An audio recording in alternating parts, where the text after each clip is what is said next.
केंद्र सरकारच्या वतीनं भारतीय दंड संविधान अर्थात IPC कायद्यांमध्ये केलेल्या बदलाच्या विरोधात नाशिक येथे जिल्हा सत्र न्यायालयाच्या गेटवर आंदोलन करत केंद्र सरकारचा निषेध व्यक्त करण्यात आला। संविधान सन्मान वकील समितीच्या वतीनं नागरिकांवर अन्यायकारक असणारे तसेच पोलिसांना मनमानी करणारे कायदे केंद्र सरकारने पारित केले। हे कायदे पारित करताना कुठलाही विचार विनिमय करण्यात आलेला नसल्याने जाहीर विरोध करण्यात आला। यावेळी नाशिक जिल्हा काँग्रेस महिला अध्यक्ष वंदना पाटील यांनीही सरकारच्या धोरणाचा निषेध व्यक्त करत हे 3 काळे कायदे त्वरित रद्द करण्याची मागणी केली। संविधान विरोधी काळे कायदे केले, या कायद्याच्या निषेधार्थ संपूर्ण नाशिक जिल्ह्यातील वकील बांधव रस्त्यावर आले।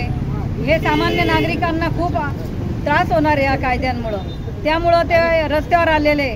मी पहिले तर धन्यवाद देते, नागरिकांना जागृत करण्याचं काम त्यांच्या माध्यमातून होत आहे। वकील बांधवांना मी धन्यवाद देते। आणि या सरकारने डिसेंबरमध्ये 147 खासदार निलंबित करून त्यांचा हा काळे कायदे आणण्याचा जो घाट होता तो त्यांनी आता केला। परंतु भारत देशातले वकील बांधव संविधान अबाधित ठेवतील व त्यासाठी प्रयत्न करतील एवढी मी अपेक्षा बाळगते। जय हिंद, जय संविधान।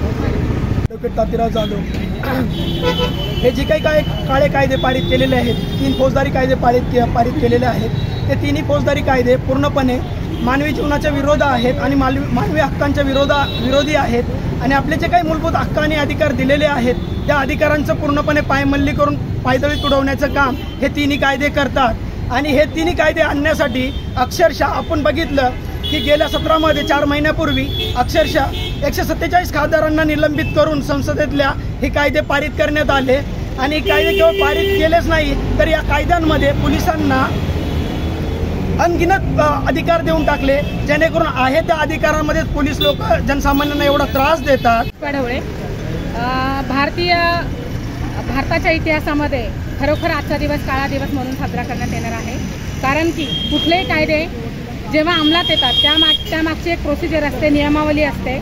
147 खासदारांना निलंबित करून आपल्या मनमानी पद्धतीने, राजशाही पद्धतीने ज्या प्रकारे नवीन कायदे आणण्याचा घाट घातले, या केंद्र सरकारने घाट घातलेला आहे, त्याचा आम्ही संविधान सन्मानाच्या निमित्ताने जाहीर निषेध करतो। आणि हे जे काही आहे मानवी मूल्यांवर जे काही आघात करणारे कायदे आहेत, आर्टिकल 21चे जे उल्लंघन करणारे कायदे आहेत, याचा आम्ही तमाम नाशिककर निषेध करतो। पूर्वीच्या कायद्याप्रमाणे असं होतं की जेव्हा एखादी कंप्लेंट पोलीस स्टेशनला जर रजिस्टर होत नसेल तर त्यावेळेस जो फिर्यादी असायचा, तक्रारदार, तो पोलीस स्टेशनला एक लेखी स्वरूपात कंप्लेंट देत असतो, त्यानंतर CPला देखील कंप्लेंट देत असतो।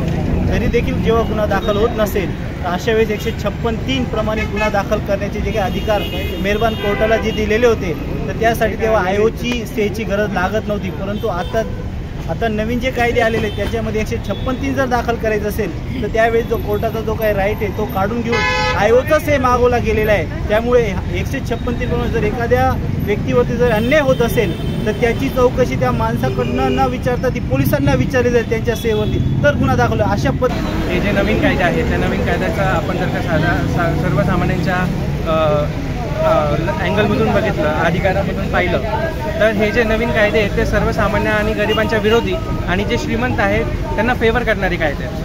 तुम्ही आजच्या अगोदर कधी कायद्यांमध्ये एखादं पॉलिटिकल लाईन पाहिली आहे का? या नवीन कायद्यांमध्ये सबका साथ, सबका विकास आणि सबका विश्वास अशासारखे जे पॉलिटिकल मुद्दे आहेत ते या कायद्यांच्या ऑब्जेक्टिव्हमध्ये टाकण्यात आलेले आहेत। त्यामुळे हे जे कायदे आहेत ते पॉलिटिकल जास्त आणि कायदेशीर कमी आहेत। त्यामुळे अशा कायद्यांना जे पॉलिटिकल जास्त आणि कायदेशीर कमी आहे तुम्ही या देशाभराला कसे लागू करणार? जे गरिबी आणि सर्वसामान्यांच्या विरोधी कायद्यांचा निषेध असो। जय संविधान, जय भारत। जय हिंद, जय संविधान।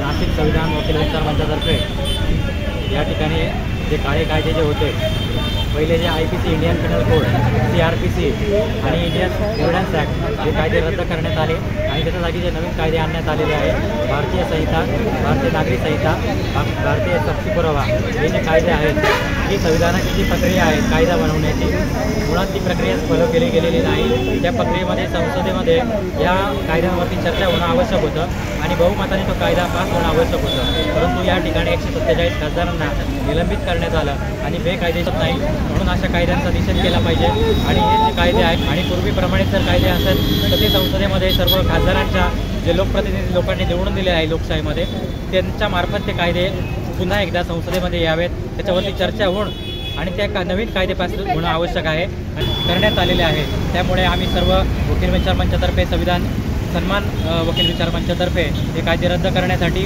या ठिकाणी जमलेले आहोत आणि निषेध देखील या वकील विचार मंचातर्फे करण्यात आलेला आहे. नाशिक जिल्हा सत्र न्यायालयासमोर संविधान सन्मान वकील समितीच्या वतीनं जोरदार घोषणाबाजी करत केंद्र सरकारने बदल केलेल्या कायद्यांची अंमलबजावणी त्वरित थांबविण्यात यावी अशी मागणी केली आहे. स्टार 24 फास्ट न्यूजसाठी गौरव पाटील, नाशिक.